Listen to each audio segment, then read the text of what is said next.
Hello दोस्तों, मैं अंकित कुमार आप लोगों को स्वागत करता हूं कन्वेंट को एजुकेशन में। और यहां पर डिस्कस करने वाले हम डिमांड और सप्लाई, मांग और आपूर्ति के बारे में। तो वीडियो को स्टार्ट करने से पहले मैं आपको बता दूं कि हमारी एक छोटी सी फ़ी लगती है। और फ़ी क्या है? एक लाइक, एक शेयर, एक सब्सक्राइब। ठीक है, आप एक लाइक, शेयर और सब्सक्राइब कीजिए, ये हमारी फ़ी है। चलिए स्टार्ट करते हैं फटाफट वीडियो को और जानते हैं डिमांड और सप्लाई में कर्व किस टाइप के होते हैं। देखिए, डिमांड और सप्लाई, जब हम बात करते हैं मांग और पूर्ति की, तो इसमें एक लॉ चलता है, लॉ ऑफ डिमांड, यानी कि मांग का एक कानून होता है अपने आप में। और जो मांग का कानून दिया था वो किसने दिया था? अल्फ्रेड मार्शल ने कानून दिया था। ठीक है, इसको याद रखना। और असल में क्या होता है कि कीमत और मांग के बीच में एक उल्टा संबंध होता है। ठीक है, मतलब रिलेशनशिप जो होता है ना, वो एक प्रकार से अपोजिट या फिर वाइस वर्सा रिलेशनशिप होता है। ठीक है, तो उल्टा संबंध याद रखना हमेशा कि कीमत और मांग के बीच में उल्टा संबंध होता है। अगर हम बात करें इसके कानून में, ये दो तो बात मैंने बता दी आपको। ठीक है, लेकिन इसमें एक बात ध्यान रखना, बाकी सारी चीज़ों को हम स्थिर तब मान सकते हैं जब हम कह सकते हैं कि क्या कहते हैं, ये सर्चियो प्रीबस। ठीक है, यानी कि एक प्रकार से लैटिन भाषा का शब्द है जिसमें हम कहेंगे कि एक प्रकार से सब कुछ स्थित है। कोई भी चीज़ ना ही मांग की ज़्यादा वैल्यू है, ना ही पूर्ति की ज़्यादा वैल्यू है। ठीक है, तो ये सर्चियस पैरिबस जो है, ये एक प्रकार से लैटिन भाषा से लिया गया शब्द है। और इस भाषा का शब्द का मतलब ही ये है कि हर चीज़ एक रिमेन कांस्टेंट में चल रही है। ठीक है, सारी चीज़ों को हम स्थिर मानने हैं। अब बात करते हैं डिमांड और सप्लाई में। हम देखिए कुछ कर्व, तो ये जो कर्व है वो इंपॉर्टेंट है और बाकी सब चीज़ इतनी इंपॉर्टेंट नहीं है, कर्व ही खास है। तो कर्व आपको याद रखने, क्योंकि एग्जाम में सीधा कर्व पूछ लेते हैं। सबसे पहले बात करेंगे हम लॉ ऑफ डिमांड कर्व की। जो मांग का कर्व होता है ना, वो हमेशा नीचे की तरफ झुका होता है, इस फ्लोप में होता है हमेशा। ठीक है, मांग का कर्व कैसे होगा? देखो यहाँ पे क्या है, क्वान्टिटी डिमांड दी हुई है। मान लो 1K है, 2K है, 3K है, 4K है। अगर 1K है, ठीक, और 1K पे आपको दिख रहा होगा यहाँ पे 400 पे जा रहा है। ठीक, यानी कि क्वांटिटी जब 1K है तो डिमांड उसकी कितनी है, क्या कहते हैं, वैल्यू कितनी है इसकी? 400 पे। अब ये 2K हुई तो यानी कि जैसे 2K हुई तो थोड़ा सा और ये कम हुआ, नीचे की तरफ आया। 3K हुई, यानी कि जब वैल्यू बढ़ती जाएगी, क्वान्टिटी बढ़ती जाएगी तो वैल्यू भी कम होती जाएगी।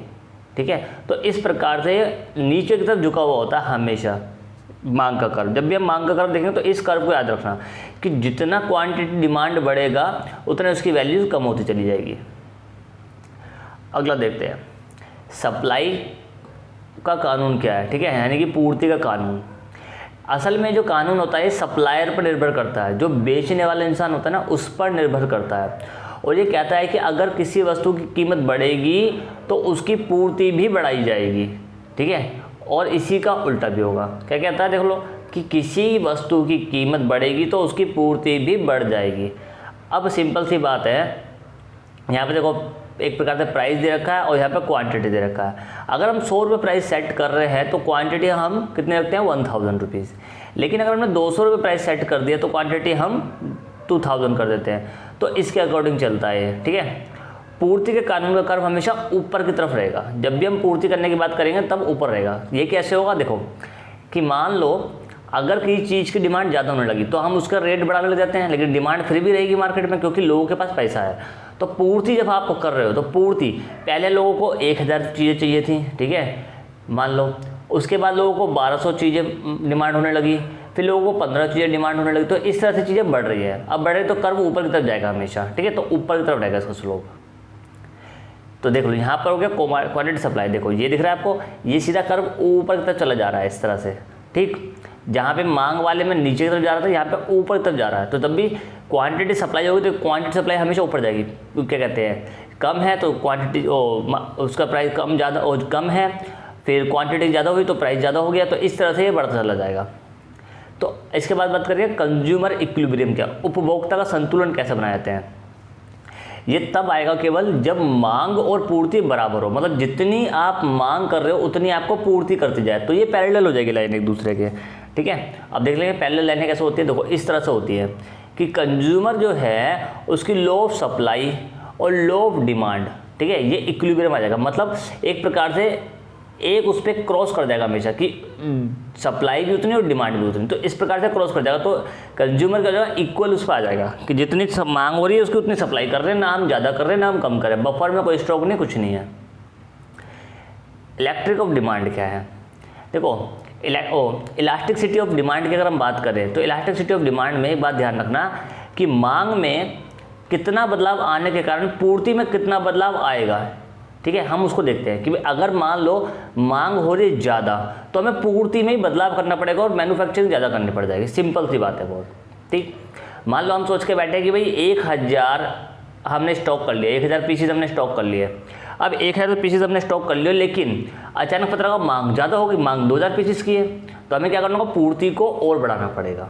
ठीक, परफेक्टली इलास्टिक क्या है, देखो इसको कहते हैं पूरी तरह से लोचदार होगी है। ये कैसे होगी, जब कीमत में बहुत थोड़ा सा बदलाव आने के कारण मांग असीमित बदलाव आता है। ठीक है, मांग में असीमित बदलाव आएगा, मतलब कीमत में थोड़ा सा बदलाव आया, जो चीज़ पहले 50 रुपये में बिक रही थी अचानक को कम करके मैं 30 रुपये ही कर दी। ठीक है, थोड़ा सा बदलाव कर दिया कीमत में। अब जब 30 रुपये की तो जो पूर्ति होगी, कीमत होगी, मांग होगी, उसमें बदलाव आने लग जाएगा कि भाई सस्ती मिल रही है फटाफट खरीद लो इसे, तो इस तरह से आने लग जाता है बदलाव।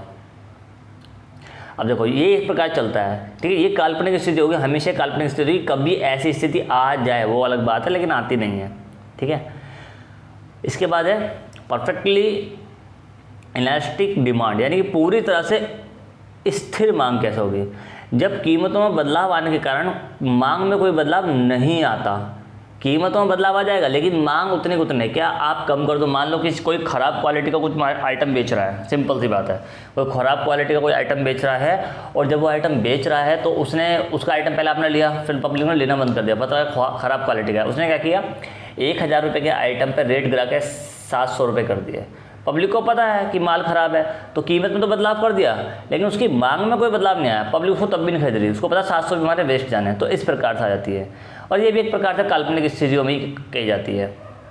ठीक, अब इसका एग्जांपल ये आपके साथ में ये कर्व, इसका जो है डायग्राम ये देख लो। ठीक है, इसके बाद है रिलेटिवली इलास्टिक डिमांड, यानी कि अपेक्षाकृत लोचदार मांग कैसे होगी, जब मांग का बदलाव कीमतों के बदलाव से ज़्यादा होगा। ठीक है, when percentage change in demand is greater than percentage change in price. ठीक है, जब मांग का बदलाव कीमतों के बदलाव से ज़्यादा होगा। अब यहाँ पे बात है कि कीमत बदल नहीं रही, मतलब आपने कुछ अच्छा मैन्युफैक्चर किया और आपने रखा कि भाई 12,000 रुपये, चलो उसका मैंने रख दिया रेट, 1000 रुपये में उसका रेट रखा, और लोग डिमांड कर रहे हैं, आपने देखा डिमांड ज़्यादा है तो आपने क्या किया, 1200 रेट कर दिया कि भैया चलो 1200 रुपये रेट करते हैं, लेकिन लोग फिर भी डिमांड कर रहे हैं उसकी, नहीं अच्छी हमें चाहिए, क्या 1200 में तो हमें चाहिए, लेकिन तो इसको कहते हैं। ठीक है, अब जैसे इसमें देख लो एग्जाम्पल भी आपको दे रहा है, लग्जरी कार्स, जैसे आप सब जानते हैं अमूल हो गया, और फिर जैसे आप में एप्पल का फ़ोन है, ये बहुत सारी चीज़ें ऐसी जिनको आप फेमस हैं और आप लेते हो कि हाँ भाई हमें लेना है, सपने होते हैं बहुत से लोग होता है ये चीज़ लेने का। ठीक है, रिलेटिवली इलास्टिक डिमांड क्या है, अपेक्षाकृत स्थिर मांग की बात कर रहे हैं यहाँ पे, तो जब कीमतों में बदलाव मांग में बदलाव से ज़्यादा होगा। ठीक है, जब कीमतों में बदलाव मांग में बदलाव से ज़्यादा होगा। अब मांग बढ़ रही है, कोई बात नहीं बढ़े, लेकिन कीमत बार बार चेंज कर रहे हैं, कीमतों में बदलाव करते आ रहे हैं, हम देख रहे हैं। अब ये दो तरह से हो सकता है, या तो इंसान को लिख रहा है उसका माल बिक नहीं रहा और कीमत में बदलाव कर रहा है, या फिर वो क्या कर रहा है, प्रॉफिट कमाने के लिए, डबल प्रॉफिट कमाने के लिए वो कीमत बदल रहा है कि आज उसने 25 किया, कल 26 किया, परसों 27 कर दिया, फिर नीचे ले आया 25 कर दिया, फिर 28 कर दिया। तो इस तरह से जैसे बेसिक नीड हो गया, मेडिसिन, सॉल्ट, नमक, ये सब हो गया, कभी बदला जा सकता है इनका। ठीक है ना, इसके बाद है एकात्मक लोचदार मांग क्या होती है, जो कीमतों में बदलाव और मांग में बदलाव बराबर होगा। ठीक है, यानी कि कीमत और मांग में दोनों में बदलाव बराबर होगा, कोई टेंशन वाली बात नहीं है, सेम चलेगा। ठीक है, कि भाई जैसी मांग हुई उस हिसाब से कीमत डिसाइड कर दे। ठीक है, और ये भी इमेजिनरी स्थिति रहती है, इसमें कोई खास बात नहीं है। ठीक है, कि कभी भी ऐसा नहीं होता कि अगर डिमांड ज़्यादा हो रही है, बाय डिफ़ॉल्ट डिमांड ज़्यादा हो रही है तो सामने वाला उसकी कीमत को चेंज करेगा, उसको पता है कि भैया कीमत चेंज कर दो, प्रॉफिट कमा लो। अब देख लो यहाँ पे टाइप ऑफ डिमांड क्या होती है। ठीक है, टाइप ऑफ पीएफ गुड्स भी देख लो, तो टाइप ऑफ डिमांड पहले होता है इनकम डिमांड। ठीक है, इसको हमने दो प्रकार से बांट दिया, इनकम डिमांड और इधर है क्रॉस डिमांड।